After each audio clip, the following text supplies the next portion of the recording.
무에서 유를 창조하시고 죽음에서 생명을 만드시고 아무것도 없는 곳에서 하나님은 새로운 생명을 창조하셨을 뿐만 아니라 죽었던 우리를 예수 그리스도를 보내셔서 십자가에 대속의 피를 흘리게 하셨고 부활하시게 하심으로, 다시 살리심으로 우리에게 영생이 있음을 알게 해 주셨습니다. 바로 죽음에서 생명으로 우리를 옮겨 주신 거지요. 하나님의 형상대로 지음받은 하나님의 사람들, 우리 모두 안에는 바로 하나님의 이 생명의 DNA 유전자, 그분의 염색체를 우리가 갖고 있기 때문입니다. 생명의 DNA는 하나님이 아담에게 말씀하신 것처럼 생육하고 번성하며 땅에 충만하고 땅에 다스리라 는 말씀으로 하나님이 생명이신 것을 아담에게 말씀을 하셨고, 그 생명을 계속해서 이어가야 한다고 말씀을 하셨습니다. 그리고 부모님 태에서, 어머니 태에서 한번 나온 사람은 계속하여 성장하게 되어지고 또 그 나이에 걸맞게 성숙해 가게 됩니다. 이 성장이라고 하는 것은 나이가 들어가면서 키도 자라는 것, 그것을 성장이라고 말합니다. 성숙은 나이가 들어가면서 키가 자라는데 나이값을 하는 거, 그걸 성숙이라고 말을 합니다. 쉬운 말이에요. 나이값을 하는 게 성숙이에요. 어린아이 때는 어린아이대로, 하지만 어른이 되어서는 어른답게, 이게 성숙이라는 것입니다. 그래서 성장만 하지 아니하고 성숙된 사람이 되려고 사람들은 교육도 받고 여러 가지 활동도 하고 봉사도 하고 섬김으로 나아가며 때로는 참고 인내하기도 하고 절제하기도 합니다. 그래서 온전한 인격체를 이루려고 노력을 많이 합니다. 동일하게 우리의 신앙도 생명체입니다. 예수 그리스도를 구세주로 영접한 성도들이 예수 그리스도 안에서 얻은 그 새 생명, 그 새 생명을 얻은 사람들이 다시 거듭나고 태어난 성도들은 성장하고 성숙해 갑니다. 그래서 그리스도인들도 어린아이의 일에 머물지 아니하고 계속해서 성장해 가야 하고, 성장할 뿐만 아니라 성숙해 가야 한다고 성경은 계속하여 우리에게 말씀해 주고 있습니다. 그렇다면 그리스도를 믿음으로 하나님의 자녀로 새로 태어난 성도들이 믿음이 성장하고 성숙되기 위해서 해야 될 일이 무엇일까요? 제때에 성장해야 되는데 성장하지 못하면 우리는 그분들을 장애인이다, 성장에 장애를 갖고 있는 분이다, 이렇게 표현을 합니다. 성장은 했지만 성숙하지 못한 이들을 보면서 우리는 미성숙한 이들이다, 이렇게 표현을 합니다. 영적으로도 동일하고 신앙적으로도 동일합니다. 하나님은 예수 그리스도 안에서 우리를 새로 태어나게 하신 이후에 우리로 하여금 건강한 신앙인으로 성장하기를 원하시며 성장할 수 있는 은혜를 계속 공급해 주시고 사랑으로 우리를 이끌어 주십니다. 그리고 성장할 뿐만 아니라 성숙한 사람이 되기를 주님은 기대하고 계시는데 우리가 어떻게 해야 될까요? 예수님이 부활하신 날부터 50일이 되어지는 오순절, 성령 강림절까지 이 50일 안에 오늘 우리는 그리스도 안에서 새 생명을 얻은 성도로서, 하나님의 자녀로서 어떻게 하면 성장할 수 있을까, 어떻게 하면 성숙할 수 있을까를 우리는 고민하며 신앙생활을 해야 할 것입니다. 그렇다면 영적 장애인이 아닌 건강한 신앙인으로 우리의 믿음이 성장하고 성숙하려면 어떻게 해야 될까? 오늘 본문 말씀을 중심으로 세 가지의 팁을 얻기를 원합니다. 첫 번째입니다. 따라하겠습니다. 신앙의 목표가 분명해야 합니다. 13절에 보면 우리가 다 하나님의 아들을, 요거는 예수 그리스도를 믿는 것과 아는 일에 하나가 되어, 요것은 믿는 것과 아는 것은 별개가 아니라는 거예요. 다시 말하면 말과 우리의 지식과 행동이 하나가 되어서 그 하나가 될 때에 우리는 온전한 사람을 이루어 그리스도의 장성한 분량이 충만한 데까지 이르게 된다. 이 말씀을 15절에는 쉽게 이렇게 표현했습니다. 오직 사랑 안에서 참된 것을 하여 범사에 그에게까지 자랄지니 그는 머리니 곧 그리스도라. 하나님의 사랑 안에서 참된 것을 하여 모든 일에 범사에 머리가 되시는 그리스도, 그분의 장성한 분량에까지 자라가야 된다. 이게 신앙의 목표가 되어야 한다는 것입니다. 그리스도의 장성한 분량에까지 자라간다는 것은 곧 예수님을 닮는다는 것입니다. 예수님을 닮는 게 그리 쉽지가 않습니다. 나를 비우고 그분으로 채워져야 하겠고, 내가 죽지 아니하면 그분의 영광이 나타나지 아니하고, 나를 포기할 때 하나님이 내 안에서 영광 가운데 우리를 새롭게 빚으시기 때문입니다. 그러기에 우리의 목표가 분명해야 합니다. 하나님의 아들인 예수님을 믿는 것과 아는 일에 하나가 되어 온전한 사람을 이루어 그리스도의 장성한 분량에까지 자라가는 것을 목표로 삼아야 한다는 것입니다. 목표가 분명해야 합니다. 신앙생활하는 이유가 어디에 있습니까? 오늘 교회에 나오신 목적이 무엇입니까? 스스로가 대답해 보면 오늘 나는 신앙의 목표가 분명한지 아닌지를 알 수 있습니다. 앉아있는 이유가 무엇입니까? 라고 묻는다면 무엇이라고 대답하시겠습니까? 신앙생활은 하면 할수록 하나님께서 십자가에서 예수 그리스도를 통하여 보여주신 그 사랑과 은혜, 그 은혜와 사랑에 감사할 줄 알고 감격할 줄 알아야 합니다. 그리고 하나님의 십자가에서 보여준 사랑과 은혜에 감사하며 증거하는 삶을 즐거워할 수 있어야 합니다. 목표가 분명하지 않으면 신앙생활을 한다고는 하지만 성장 1년, 2년, 3년, 10년, 20년, 30년, 50년을 믿는다 하지만 예수님의 모습은 나타나지 못할 거예요. 성장은 했지만 성숙하지 못하다면 이것은 영적 장애인이 아닐 수 없습니다. 말하는 것은 정상인인데 행동이 부자연스럽다면 어쩌면 그 사람은 영적 장애를 갖고 있는지 모르겠습니다. 입술에 은혜가 없다면 그 사람은 입술에 영적 장애가 있는지 모르겠습니다.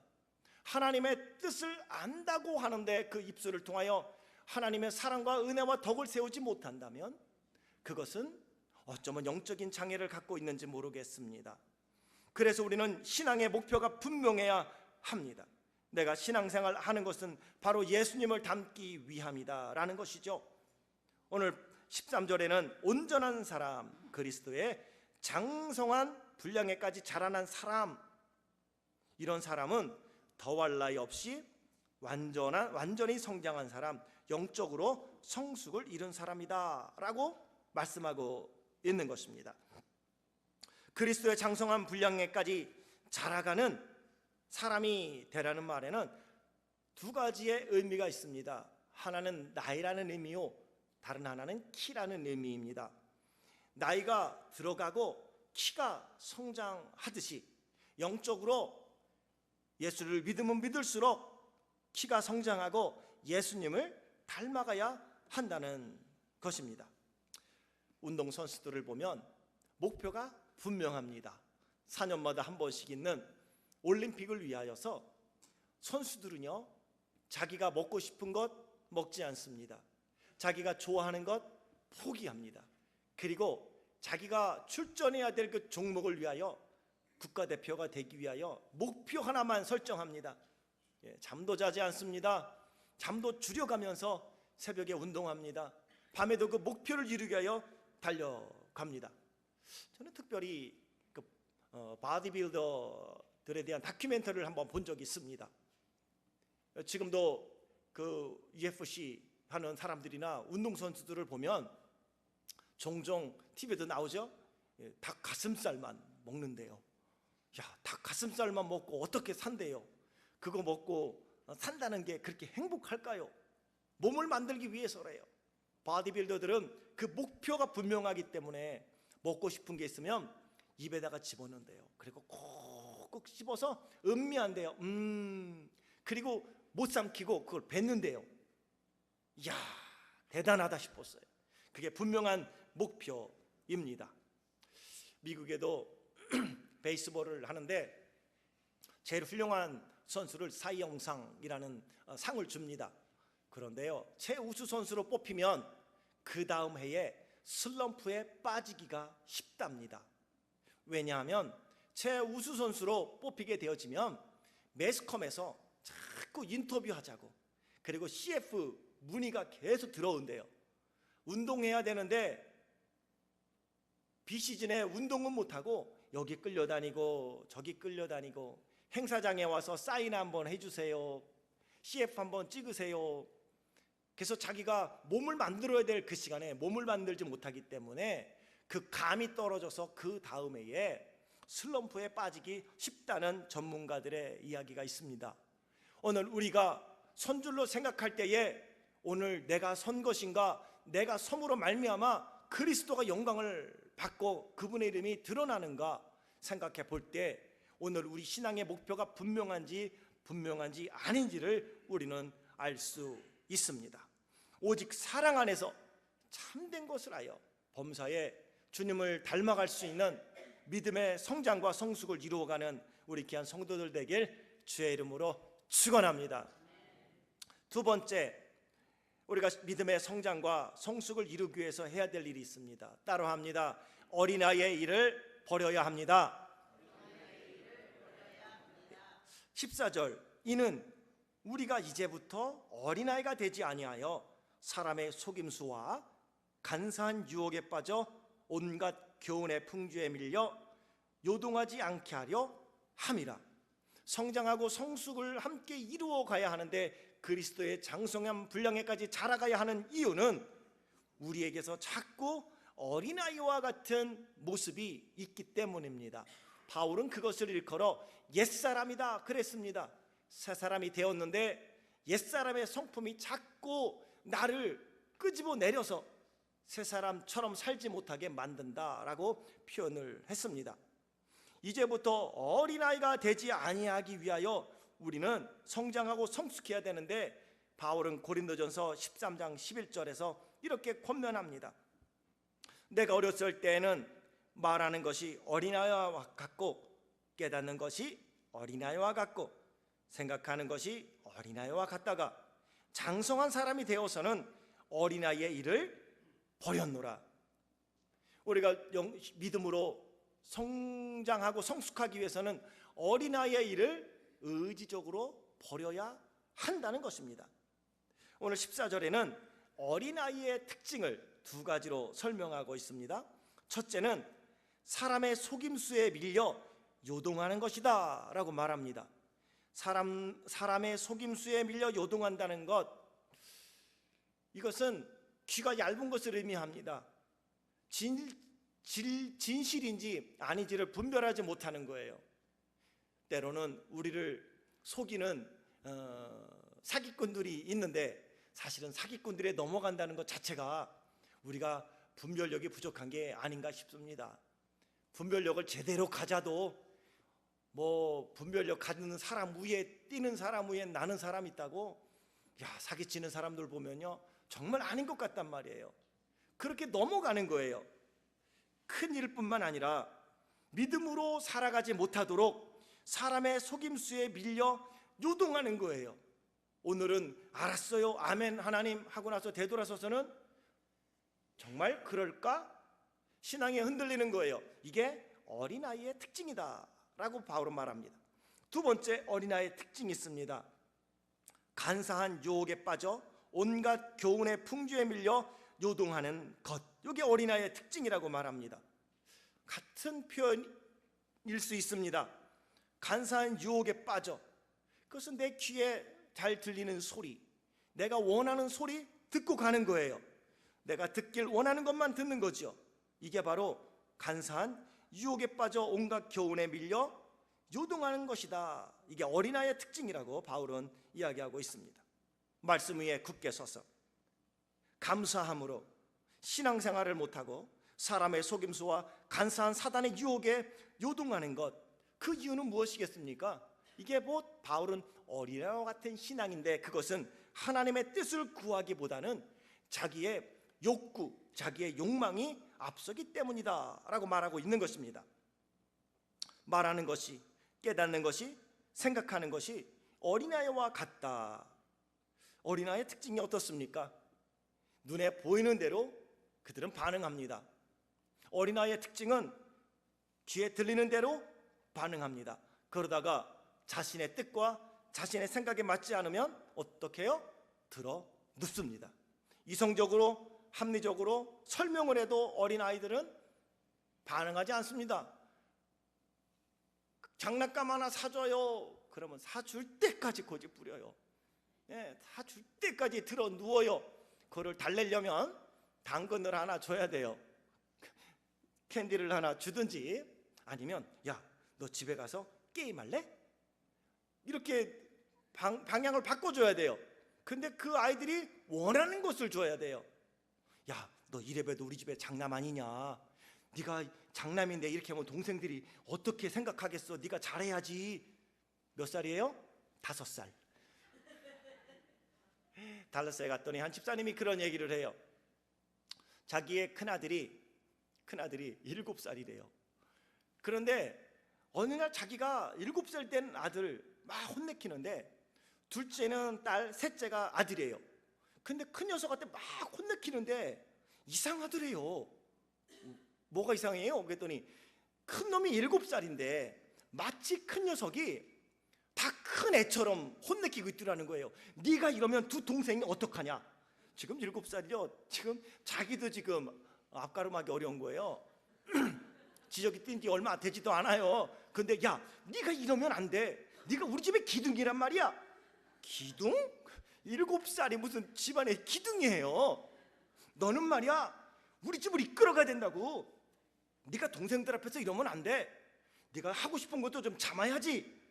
동생들도 다 게임하고 싶지 않겠냐?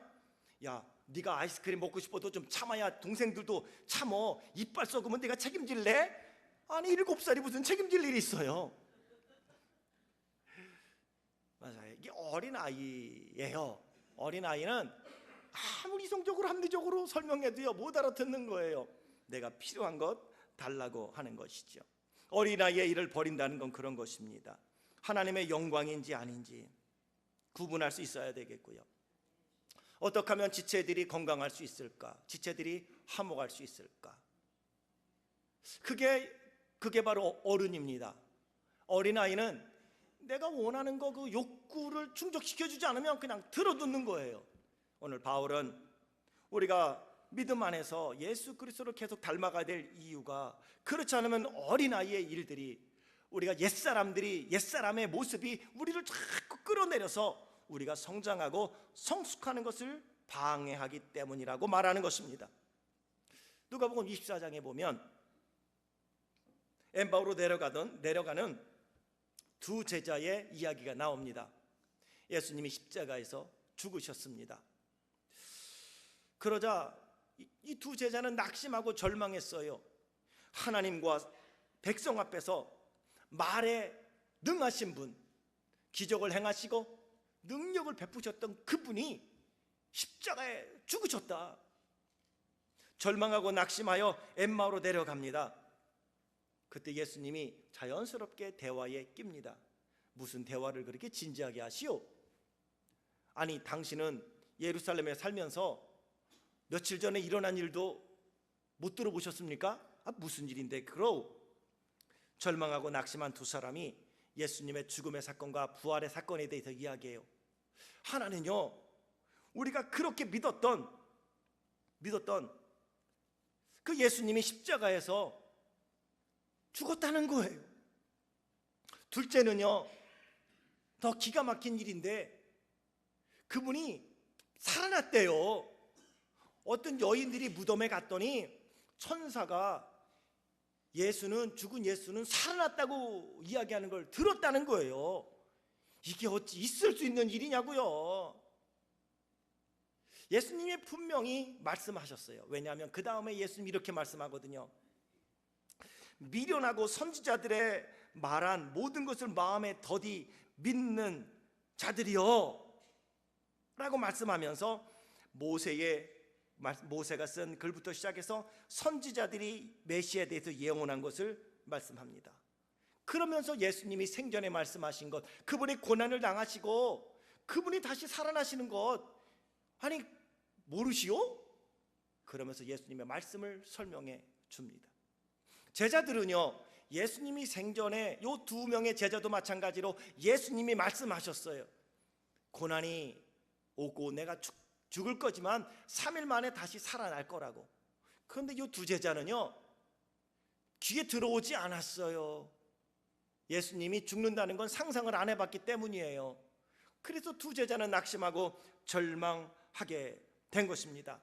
그리고 그들은 같이 엠마오까지 내려갑니다. 그리고 엠마오에서 두 제자가 말하죠. 우리와 함께 여기서 유숙하시죠, 머물고 가시죠. 그래서 함께 식사를 합니다. 그때까지도 예수님이 같이 앞에 앉아서 떡을 가지시고 또 축복 기도하시고 띄워줍니다. 그러는데 그들이 예수님이 떼어준 떡을 먹고 나서 두 사람에게 놀라운 변화가 일어났어요. 성경은 이렇게 31절에 말씀하고 있어요. 그들의 눈이 밝아져 그인 줄 알아보더니 예수는 그들에게 보이지 아니하는지라. 그들의 눈이 밝아져 그인 줄 알아보았다고요? 소경이었나요? 아니요. 부활하신 예수님이 그들과 옆에 같이 가면서 대화를 하고 같이 앉아서 밥을 먹는데 앞에 있는 분은 비슷하게 생겼다고 생각했는지는 몰라도 예수라고 생각하지 않으니까 앞에 예수님을 놓고도 예수님이 안 보인 거예요. 근데 떡을 먹는 순간 이게 예수님이셨네 라고 깨닫게 되었다는 것입니다. 어린아이의 모습이죠. 우리는 눈에 보이는 것, 한번 자기 생각에 빠지면 다른 것을 보이지 않아요. 다른 사람의 소리가 들리지 않습니다. 두 제자가는 그 모습을 우리에게 보여주는 거예요. 우리가 믿음이 성장하고 성숙하기 위해서는 오늘 나와 함께 하시는 하나님의 약속의 말씀 붙잡고 그 말씀 의지하여 나아갈 수 있는 믿음의 사람이 돼야 하는 줄 믿습니다. 그래도 찬송가에도 이 눈에 아무 증거 아니 보여도 이 귀에 아무 소리 아니 들려도 하나님의 약속 위에 서리라. 이게 성숙한 믿음으로 성장해가는 사람들이 갖추어야 될 믿음의 자세라는 것입니다. 어린아이의 일은 내가 듣고 싶은 것만 듣는 거예요. 엠마오로 내려가던 두 제자가 왜 낙심하고 절망했습니까? 자기들 생각엔 예수님이 죽으면 안 돼요. 나머지 11명의 제자들도 동일하게 낙심했지요. 왜? 예수님이 죽으면 안 된단 말이에요. 근데 죽었어요. 그 여인들도 예수님의 무덤에 새벽 미명에 찾아갈 때에 향품을 가지고 갔어요. 뭐 하려고요? 예수님의 몸에 바르려고. 3일 뒤에 예수님이 살아날 것을 여러 차례 이야기했지만 제자들도 여인들도 예수님이 죽을 거라고 생각을 안 했기 때문에, 그리고 부활한다는 소리는 부활하실 거라는 것은 귀에 들어오지도 않았습니다. 그러게 오늘 이 아침에 우리가 하나님께 기도해야 할 것입니다. 하나님, 내 눈을 밝혀 주옵소서. 그럴 때 우리와 함께 하시는 하나님이 보일 줄 믿습니다. 우리의 눈이 밝아질 때에 지금 우리를 위하여 일하고 계시는 하나님이 보일 줄 믿습니다. 영의 생각보다 육신의 생각이 무거우면 하나님이 보이지 않습니다. 하나님의 뜻과 하나님의 생각을 깨닫지를 못합니다. 영적인 눈이 어두우면 하나님이 행하시는 일이 보이지 않습니다. 답답하십니까? 주여, 내 영혼의 눈을 열어 나와 함께 하시고 지금도 말씀하시는 하나님을 보게 하여 주옵소서. 무엇이 하나님이 일인지, 나에게 무엇을 원하시는지, 그분이 지금 나를 위하여 어떠한 일을 행하고 계시는지, 지금은 답답할지 몰라도 믿음으로 주님을 바라보고 나아간다면 하나님의 약속대로 하나님이 여러분의 소원의 항구로 온전히 인도하여 주시리라 믿습니다.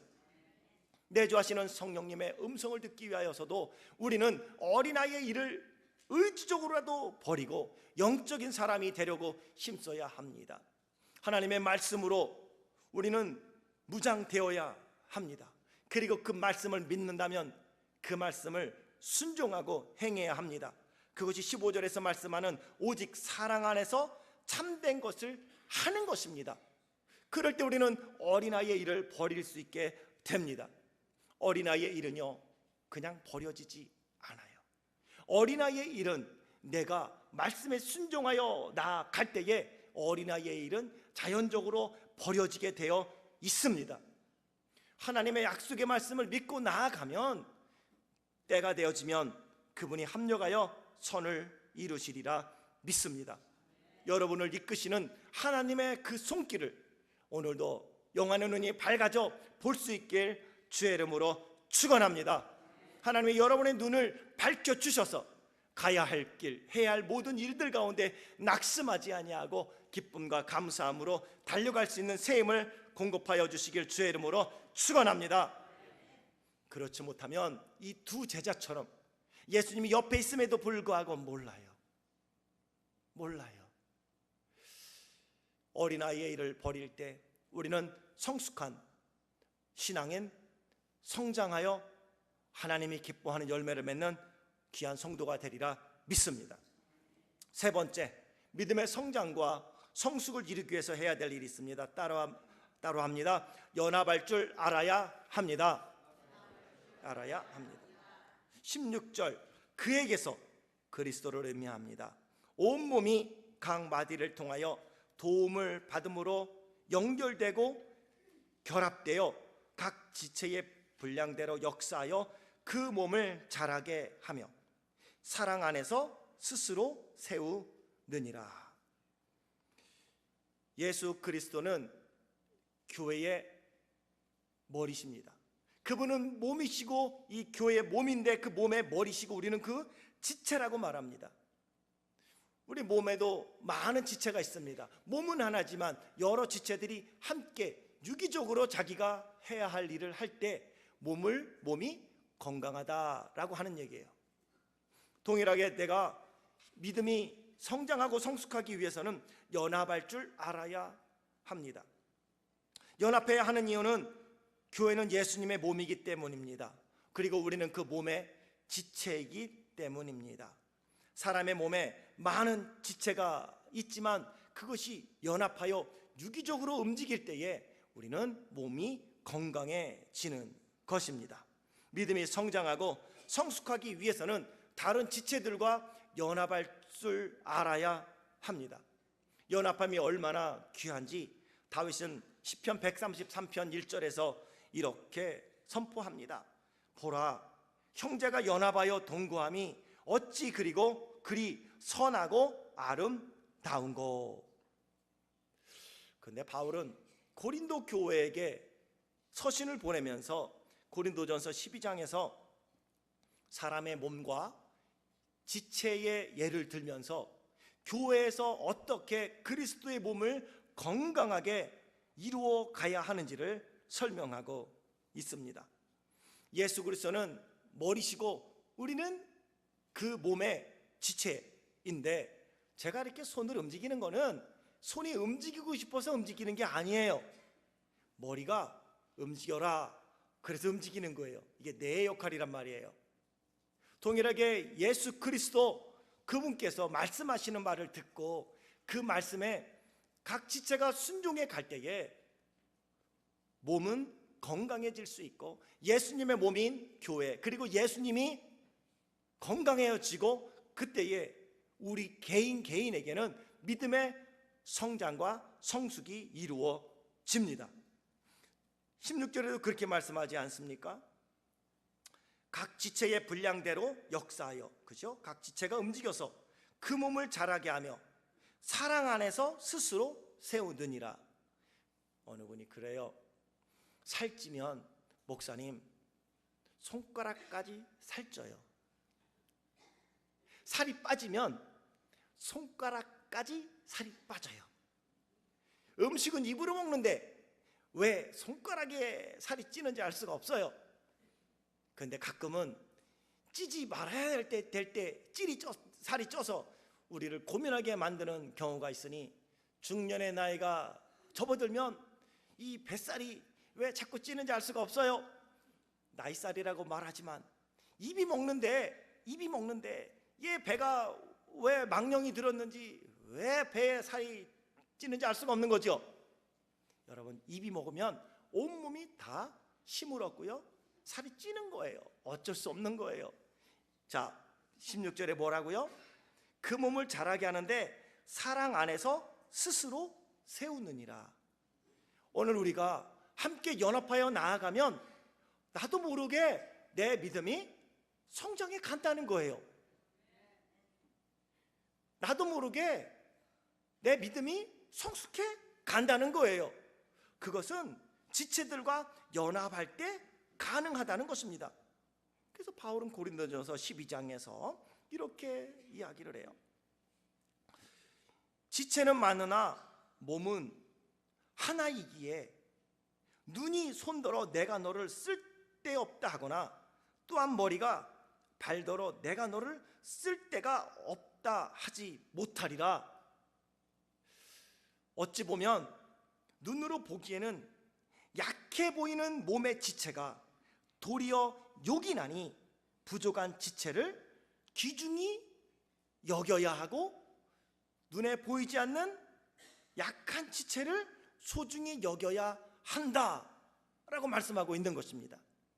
사실 눈에 보이는 지체가 모든 우리의 몸을 건강함으로 지탱해주고 이끌어주는 것 같지만, 사실 눈에 보이지 않는 지체가 더 중요하다는 거 아십니까? 눈이 없으면, 앞을 보지 못하면 불편합니다. 귀로 듣지 못하면 답답합니다. 그런데 아시지만 앞이 보이지 않고 귀가 들리지 않아도요, 생명에는 지장이 없습니다.